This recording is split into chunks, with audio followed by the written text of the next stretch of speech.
मुख्यमंत्री फडणवीसांकडून नितेश राणेंना राजधर्म पाळण्याचा सल्ला। मंत्र्यांनी बोलताना संयम बाळगला पाहिजे, तेढ निर्माण करणारी वक्तव्य नको। जयंत पाटलांनी घेतलेल्या मुलाखतीत फडणवीसांचं भाष्य।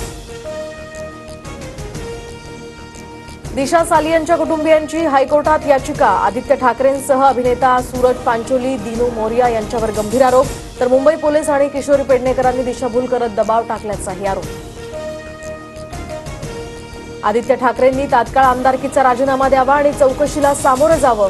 दिशा सालियन मृत्यू प्रकरणी नितेश राणेंचा हल्लाबोल। उद्धव ठाकरेंनी मुलाला वाचवण्यासाठी आता सीसीटीव्ही गायब केल्याचाही त्यांचा आरोप। दिशाची सामूहिक बलात्कार करून हत्या प्रकरणाचा तपास समीर वानखेडेंसारख्या प्रामाणिक अधिकाऱ्याच्या देखरेखीखाली द्यावा। प्रकरणाची नव्यानं चौकशी करण्याची कुटुंबियांची हायकोर्टात याचिका। नाशिकच्या आंबेडकरवाडीमध्ये 2 भावांची हत्या। मृत मुन्ना जाधव राष्ट्रवादीचे शहर उपाध्यक्ष असल्याची माहिती। हत्या करून हल्लेखोर फरार। हत्येचं कारण मात्र अस्पष्ट।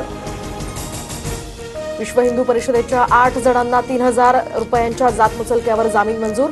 अटी शर्थींवर सत्र न्यायालयाकडून जामीन। आंदोलनामध्ये धार्मिक भावना भडकवण्याच्या गुन्ह्यात केली होती अटक।